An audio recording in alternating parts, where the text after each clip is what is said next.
Esta exposición pone en relieve la visión del editor porque es un puente entre el autor que presenta su manuscrito y el lector que consume ese manuscrito ya transformado en un libro, en un objeto cultural. Un editor puede hacer libros porque lee y lee con un ojo crítico. Hacer libros, de algún modo, es aportar a la historia y a la memoria de una sociedad. La exposición empieza con una constelación de las editoriales peruanas del siglo XX. Varias de ellas han confluido y han trabajado juntas en algún momento. Básicamente abordamos 4 editoriales a través de las que podemos observar distintas miradas acerca de la producción del libro en el Perú.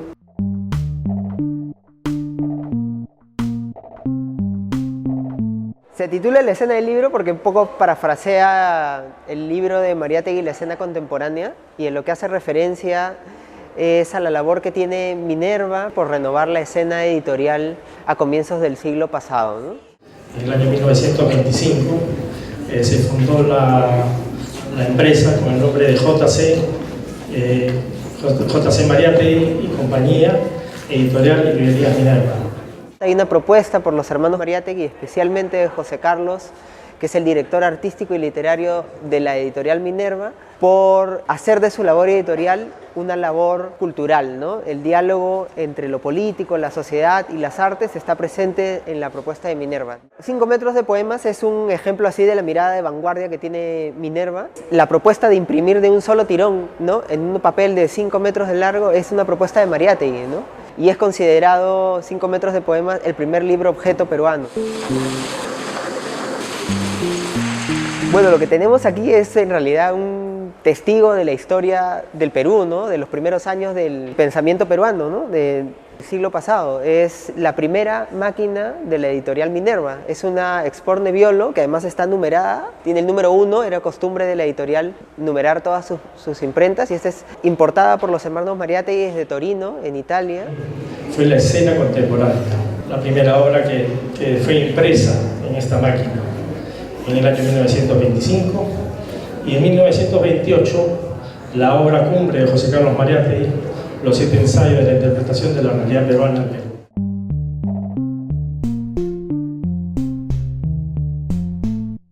La rama florida en realidad es un hombre, un poeta y una tarjetera. La editorial La Rama Florida existió entre 1959 y 1972. Entre estos años, la editorial publicó más de 100 poemarios en distintas colecciones, en pequeños tirajes y con la participación de renombrados artistas de la época. Presentó una visión muy particular acerca de la poesía y de la edición de libros en el Perú.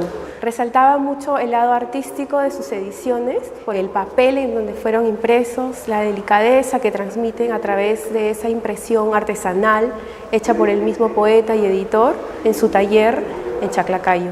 A él le interesaba igual la poesía de los demás que la suya. Siempre estaba tratando de ayudar a que jóvenes escritores aparecieran.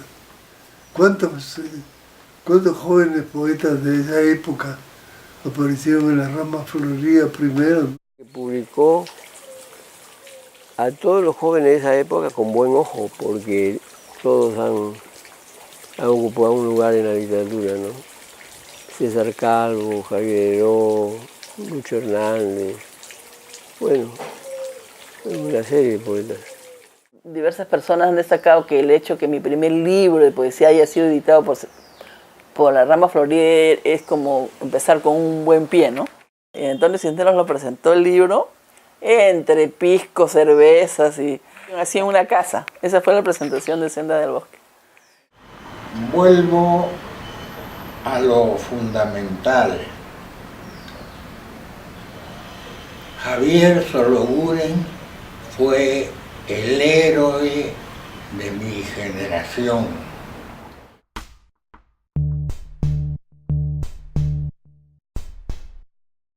Esta zona de la exposición se denomina La Odisea del Libro, que está dedicada al libro como objeto cultural y especialmente a la labor del editor Juan Mejía Vaca.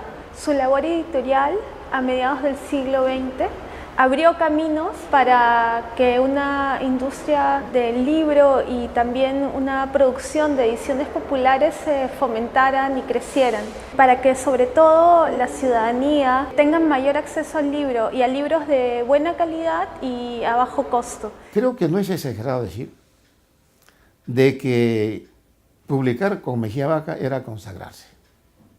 Era una forma de romper el silencio y entrar a la gran literatura peruana, ¿no? La librería de Juan Mejía Vaca era un universo. Tuvo una relación muy estrecha con los lectores y lectoras que visitaban su librería. Y como editor tuvo una relación muy cercana con los jóvenes escritores o escritores reconocidos que publicó. Alentaba a los poetas jóvenes que no tenían condiciones económicas, asumiendo él la responsabilidad económica de los libros. Publicaba también textos de escritores consagrados extranjeros, como Rulfo y tantos otros escritores, para que el pueblo peruano conociera. Él tenía, digamos, una visión muy completa sobre lo que es ser editor, y el editor es una persona que genera diálogos, encuentros entre la gente en torno a la literatura, a la lectura, a la cultura. Las actividades culturales y todo lo que se haga en favor del estímulo y el desarrollo de la cultura se cosechan a largo plazo. Y todo lo que es libro, lo que es conocimiento, lo que es arte, se cosecha a largo plazo. También esta zona continúa con un espacio dedicado especialmente a las ediciones populares.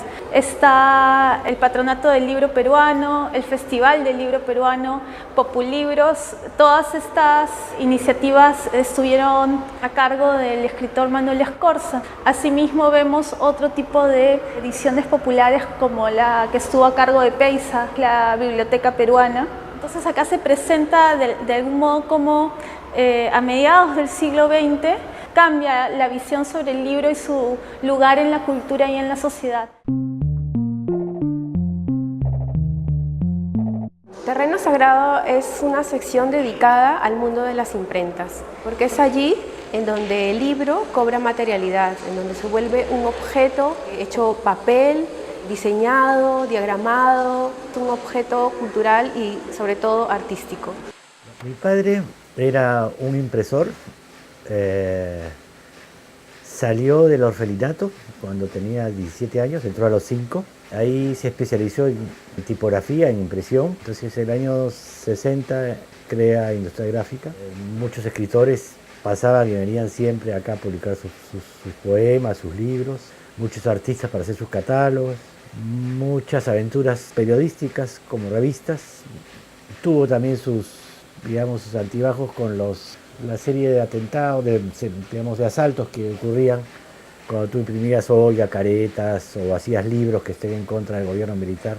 La historia que tuvo esta gráfica, para mí, digamos que me ha servido conocer una cantidad de gente impresionante, aprender muchísimo de mucha gente y aprender mi trabajo.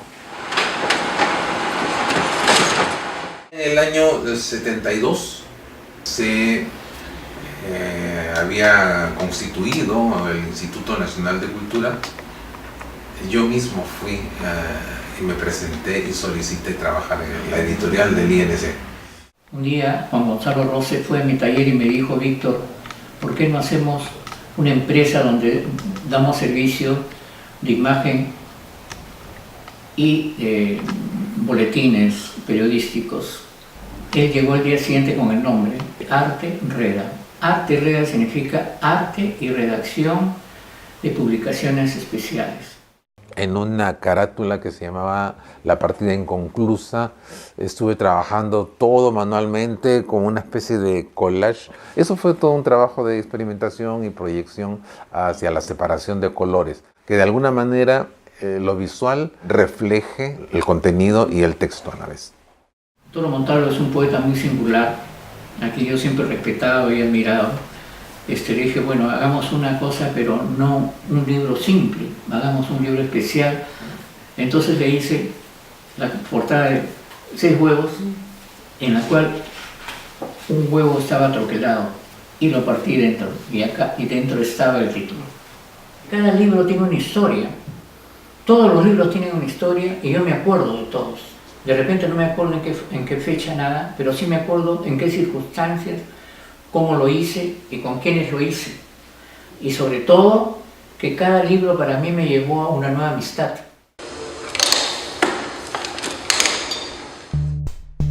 Nos interesa ver cómo se imprimía, por eso tenemos una imprenta manual muy similar a la que utilizaba Javier Sologuren en su taller de artes gráficas Cicalo.